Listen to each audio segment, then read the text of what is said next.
Kathryn's going to tell us all about Utopia and the Sustainawool, and I'm just so excited for you to learn more, and for all of us to learn more.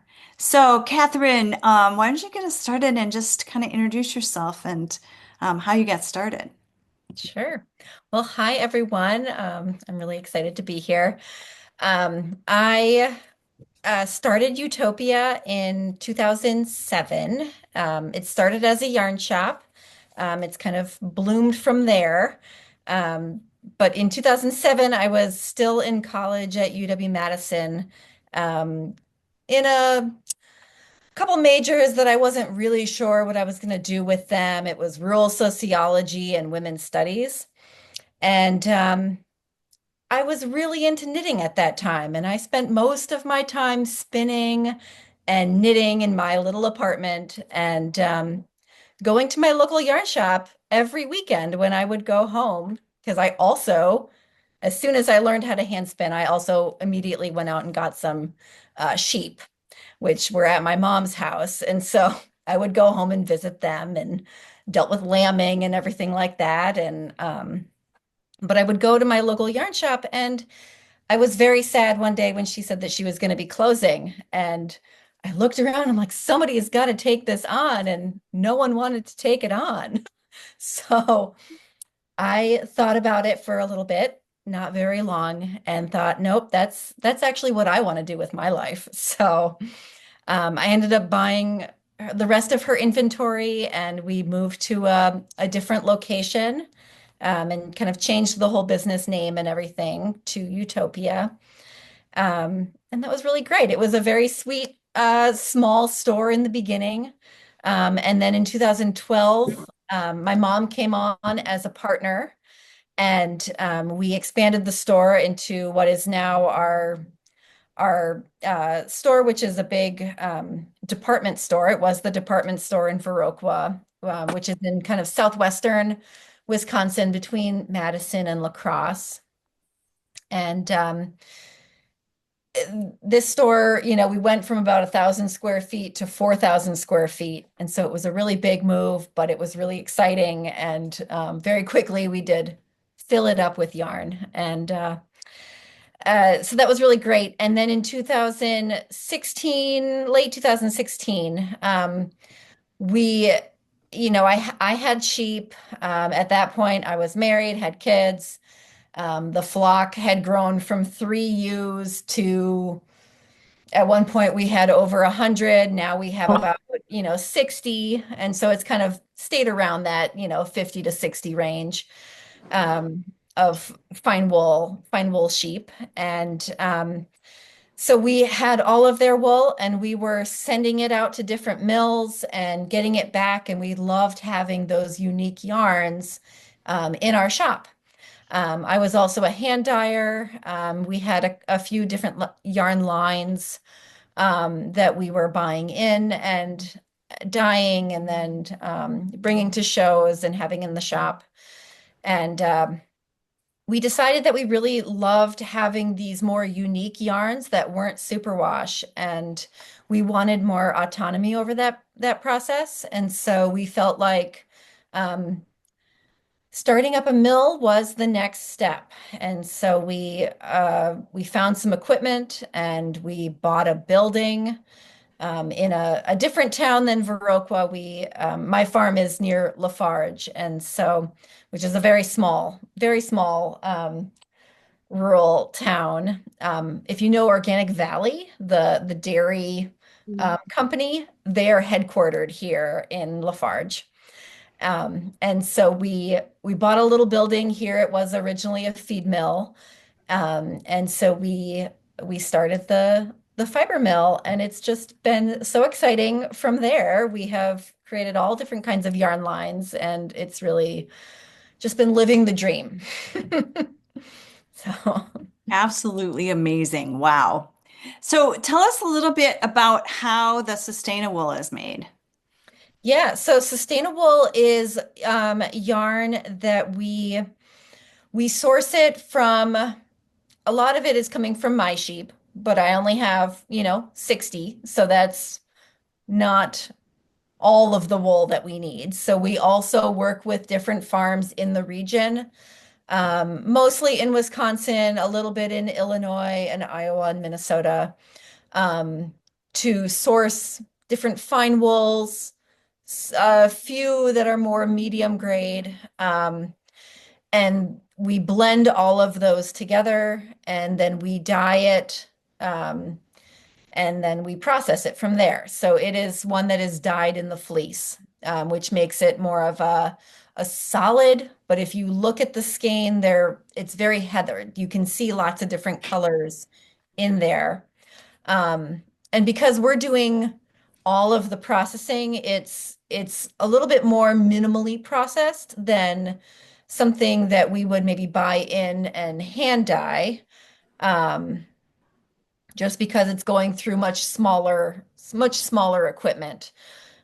We are considered, our mill is considered like a medium small mill, is what I would say. It's not a tiny cottage, industry, but it's also nothing like the big industrial mills that are out there.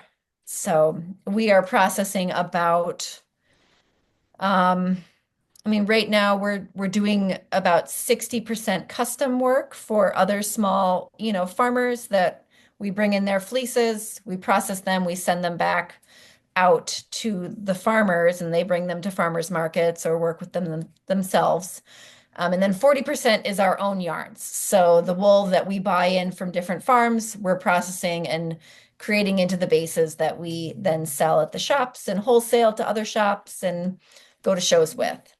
Um, Sustainawool is really created to be, I feel like a workhorse sweater yarn. It's got a nice soft feel. It's really lively and springy. It holds its shape really well. Um, and I really love the heathered part of it.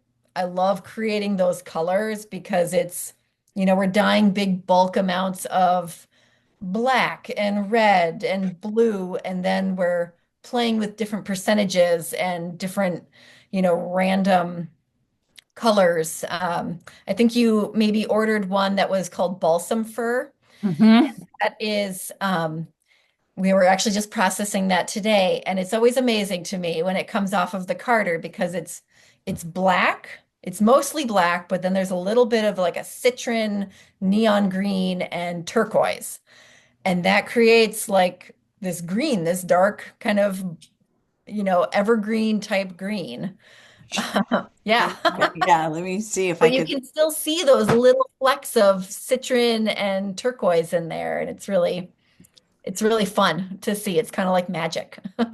Yeah, I was just gonna show you. Oh, and on the it matches the walls in this, It does. but you can see, wow, to think that that's really black is fascinating. And this is like another one this is a new one that we have that's mineral. And so one of the things that we also love to do is, sheep aren't all just white. There's a lot of brown sheep and gray sheep and morit colored sheep. And so we love to also play with those natural colors.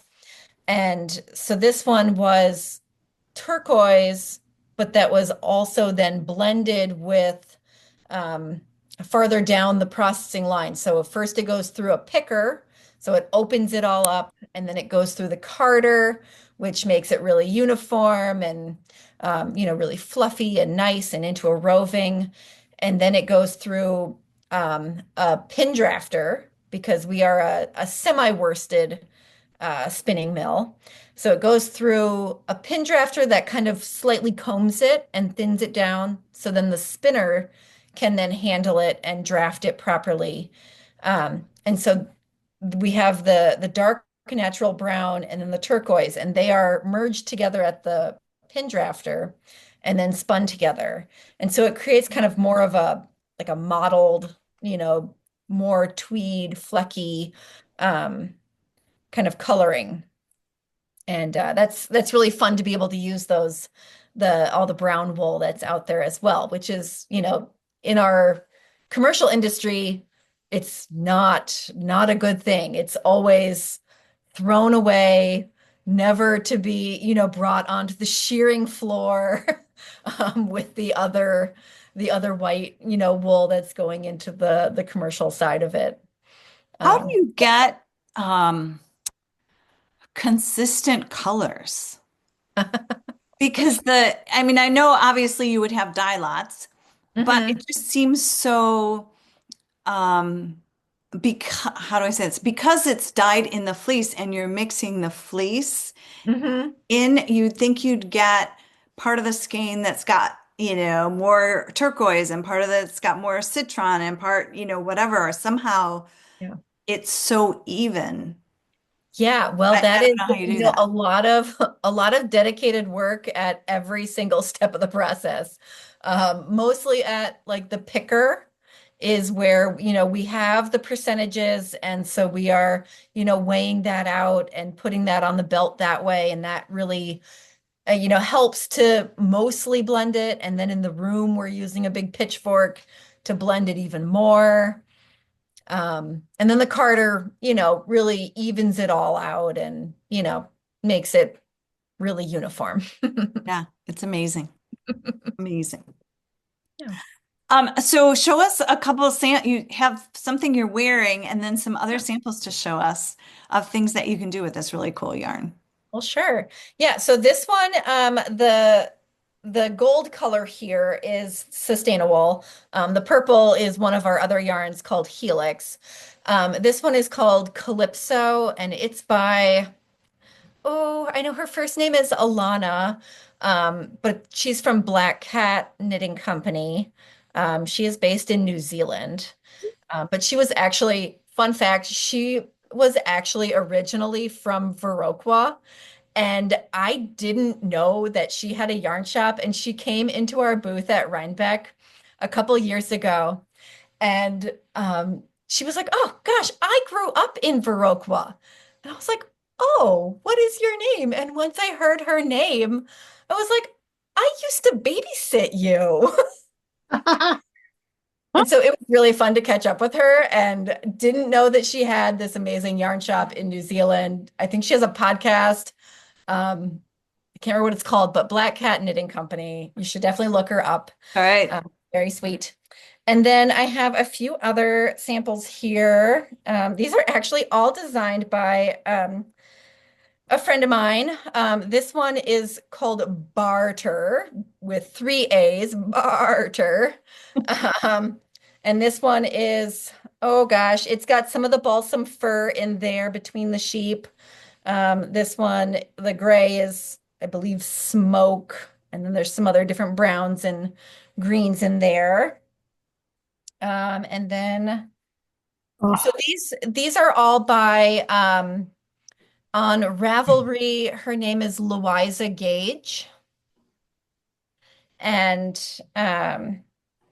this one is called Candy Tuft, and this one was using um, the main color is called Salt and Pepper, and I'm trying to remember which ones we sent you, and if Salt and Pepper was one of them. No, Um, but that's all right. but I feel like the pink was the uh Apple blossom.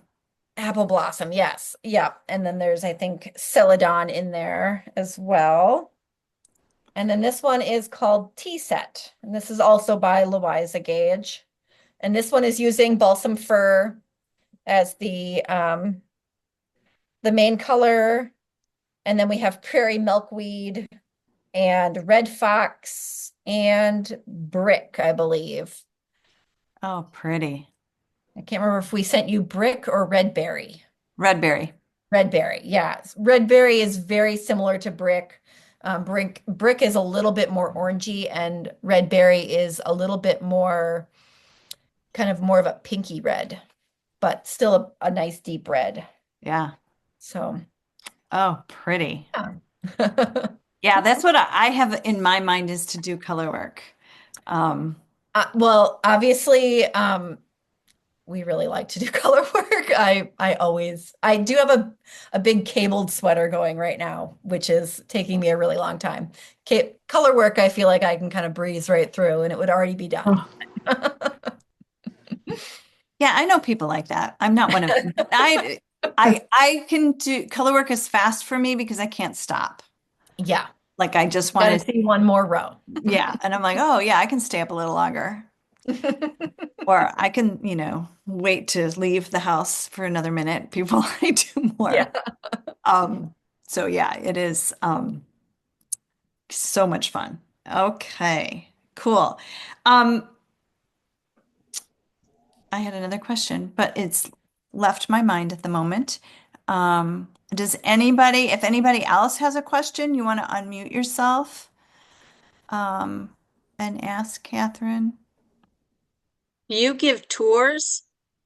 We do. We do give tours. People stop in all the time, and I love to show people the mill.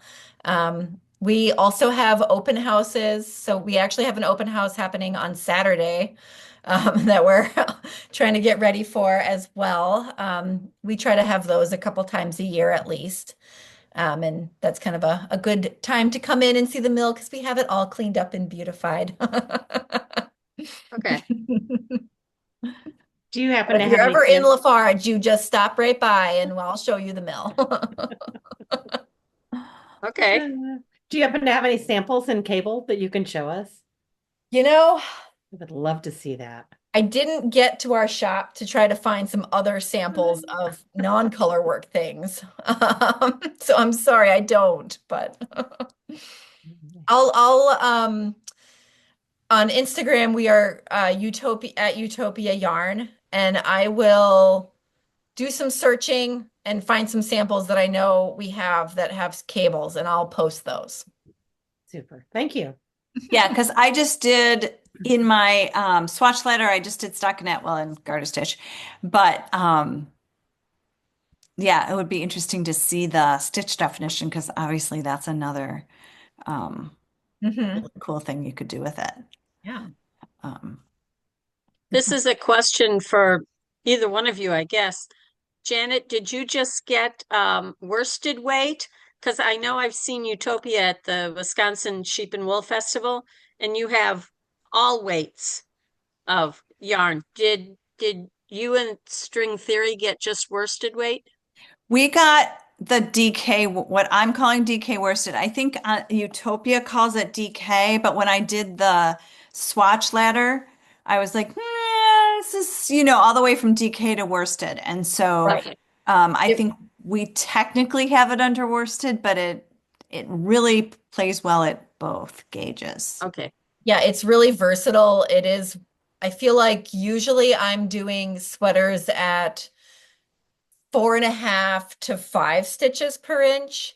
And I've definitely made a couple that are more like 5.5. And it works up nice at that gauge. It's definitely a little bit, I wouldn't say stiffer, but a more structured fabric. Um, and then at more 4.5, it's also, this one is at 4.5. And it's just kind of nice and soft then. Okay. It's Yeah. 230 yards per 100 grams. So it's kind of a light worsted. Like worsted. Yeah. Yeah. Okay. Yeah. And I think I got my swatch letter, I think I got 4 stitches to the inch. That was my biggest. And that just seems it's doable for a sweater, I suppose, but it just seemed a little loose for that. I think 4.5 or 5 would be the sweet spot as far as, for my personal preference for a sweater on this. But yeah. Any other questions?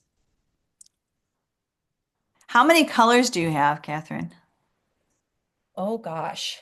I feel like I was just updating our website and I should know this off the top of my head.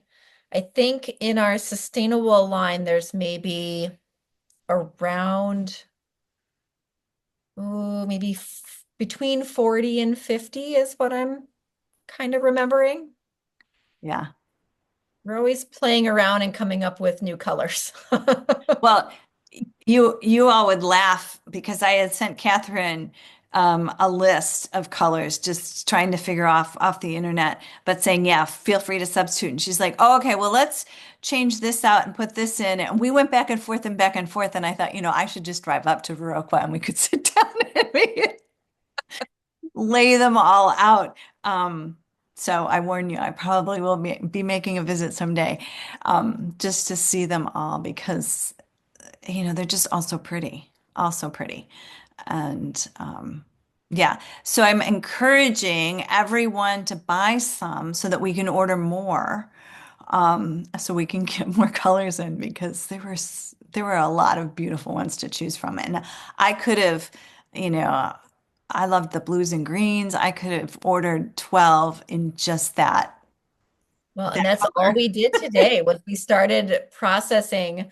I was just telling you that we just brought 3,000 pounds of wool to Texas and had it scoured and then drove it all home. And so now we have been, the last couple of weeks, we've been dyeing that. And today we started sending it through the machines. And so there's lots of the azure, the blue, and more balsam fir, and more greens, and indigo is all in the machines right now. So I'm really excited to put those on the the website, and they'll be available to you. And Yeah, because finally, woo. because it was hard. It was really hard to limit myself because there were just so many pretty colors. And I Yeah. think they're also really wearable. Like every color, even the apple blossom, and we all know how I feel about pink, Mhm. um, is just a beautiful, soft pink. I mean, we can see the neon pink behind her. I did pass on that one, but it I was, am not a neon person. However, I have really we brought in some neon pink um last year, and I have really enjoyed seeing it with all of the earthier colors. It's just really fun. well, and it does go really well, like a neon pink like that and an olive, kind of dirty green. I think that is a really good combination. Um, but I just think in general, you could make just a sweater, as I did there over what colors to combine for my color work. Just a solid sweater in Well, any of and the, so just, the dyes that we use are most of them, besides the neons, those are kind of their own from Jacquard. Uh, but the main dyes that we use are from Greener Shades, which is a company out of the UK. It's certified organic in the UK. I'm not sure if they have officially certified it here in the US or not as organic, but it is heavy metal free.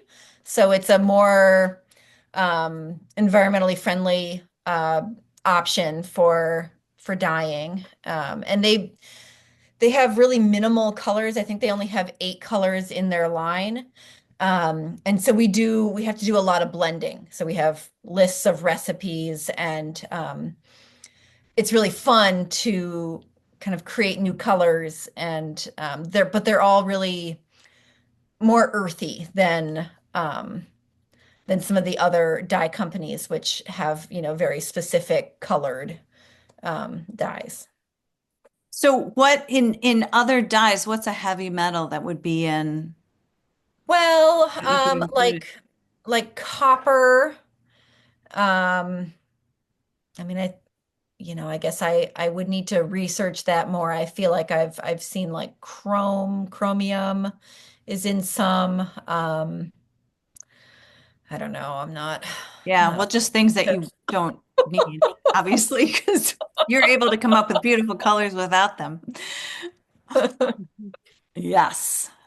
Well, and two, kind of going on the, environmental side of things, the soap that we use for washing the wool, We use a soap from Shackley, if you know that company. It's called Basic H, and it's kind of just a general degreasing soap because you have to get the lanolin out of the wool before it can be dyed or sent through the machines.